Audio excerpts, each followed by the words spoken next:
Alrighty, how are we doing, y'all? My name is Riley. I'm going to be doing a slideshow presentation right now. I'll make sure to upload the presentation on Canvas as well. But I'll be using hand signals to make this multimodal. I'm going to be using this, and I'm also going to be talking. But today, my slideshow is going to be about the Romans. And it's about how the Romans are the most influential and impacting history, historical government in the entire world to modern day. So yeah, let's get this started. I'm going to go brief speed background. So as you can see, this is the Romans. This is the picture of a little Colosseum of their architecture. And basically, the Romans were one of the most advanced civilizations in all of ancient history. They created so many fundamental and historical things that we use every day to day. So it's just so important. They're frequently viewed as one of the most important and impactful not just governments, but societies that everyone's ever seen. And it's very important. It's one of the most important, or it is the most important societies that has ever been around in all of world history. So that's going to be the main point that I'm going to be talking today. That's what I'm going to be arguing, and that's going to be the point of the climax. And so with that being said, I'm going to get into, the Romans are the most advanced civilization ever. That is my total complete claim, just so you are aware. And I'm going to introduce you to the stakeholder at the moment. So this stakeholder is going to be German government, or more specifically, I'm going to talk about mostly is Karl Marx. So yes, the stakeholder is the Germanic government, mainly in the 1800s, a little bit of the 1900s. But Karl Marx was a very influential, impactful, huge model in all of Roman government. And it was mainly the 19th century, so I think it was the late 1800s where Karl Marx made his ideological advancements in the German government. And really what he developed and believed is economic structure and created what we now know as Marxism. So if you are a big political science nerd or know a lot about political theory and ideology, you understand what Marxism is. And practically, it's the ideal of just creating communism. So he completely created communism. He created one of the most important texts out of all of historical documents, known as the Communist Manifesto, and that really structured everything. So that's a big intro to the stakeholder. And he argued that the Roman history isn't all that important, and the more important governments were more economically developed. So really, Karl Marx believed that the countries and the civilizations and societies that worked on more economic advancement was a lot more important than the Romans, who brought more than just economics, but also brought society in a whole with architecture, law, government, so many impactful, religion, everything, just brought it all together. He said, hey, that's important, but the cities and the governments that brought economic popularity to view is a lot more important. And so, yeah, that's his argument.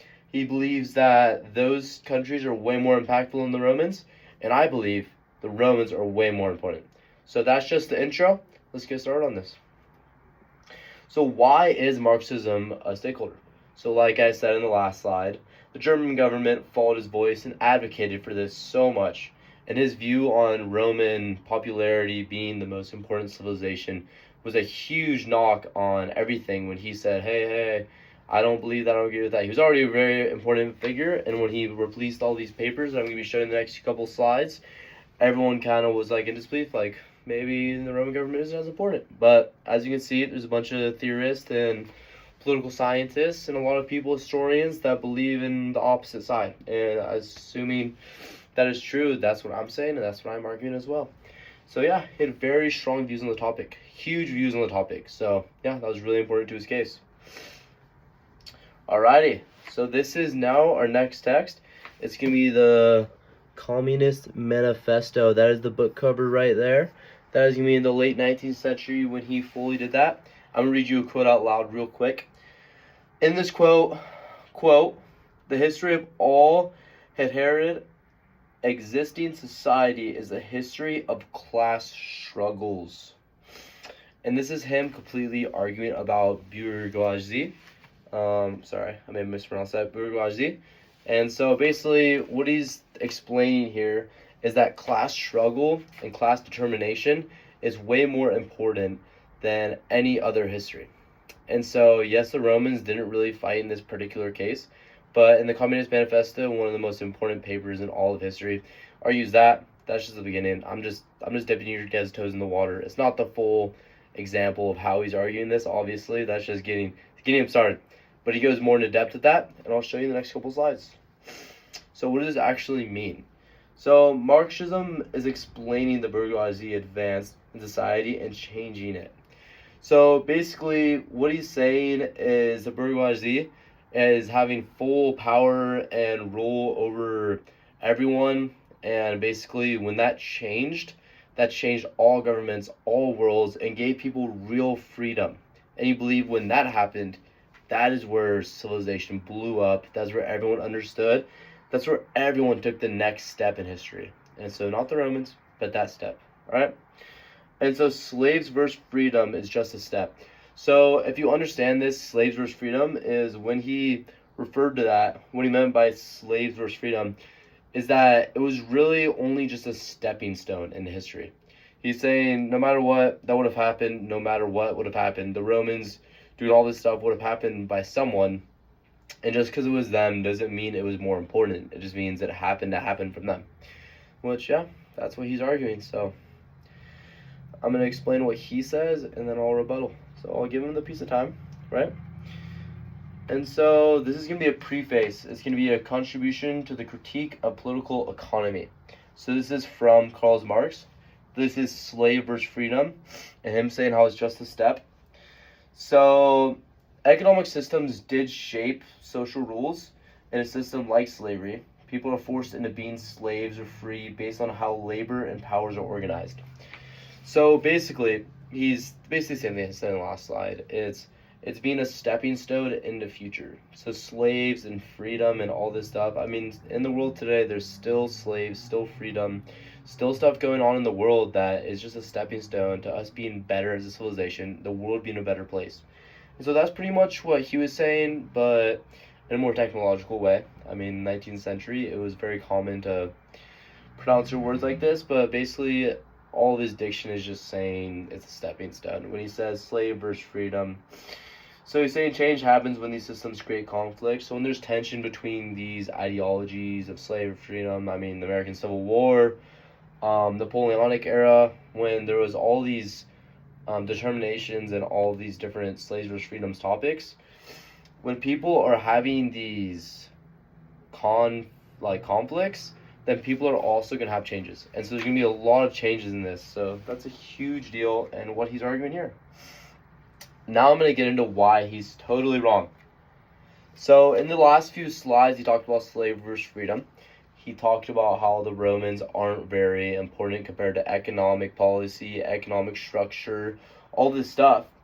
But you can't just limit everything to just economics. Like, that is super ideologically simplified into something that you can expand so much more on. So there's so much more stuff like culture, politics, law, military innovation, military structure, tactics. All this stuff is way more vast. So now I'm going to go on the next one. When everyone in the world views Rome, you can't just ignore it. Rome was so huge, everyone views it as one of the most important things.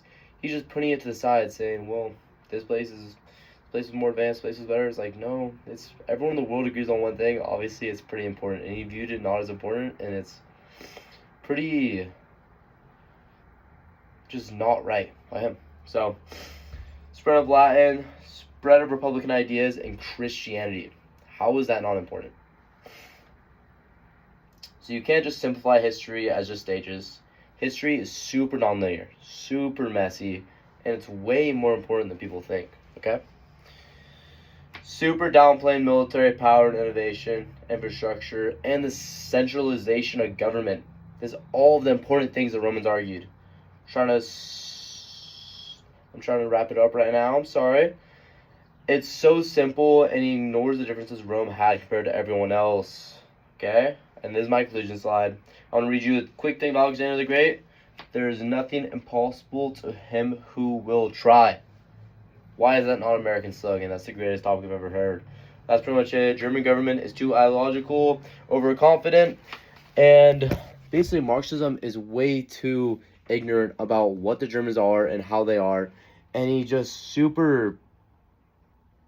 doesn't talk about the important things the Romans did and acts like it's not a big deal. Well, it is a big deal. And that's going to be it. I'll wrap it up because we're getting to the timer mark. Try to make it under 11 minutes. I'm very sorry if I went over, but hopefully you enjoyed. Thank you so much.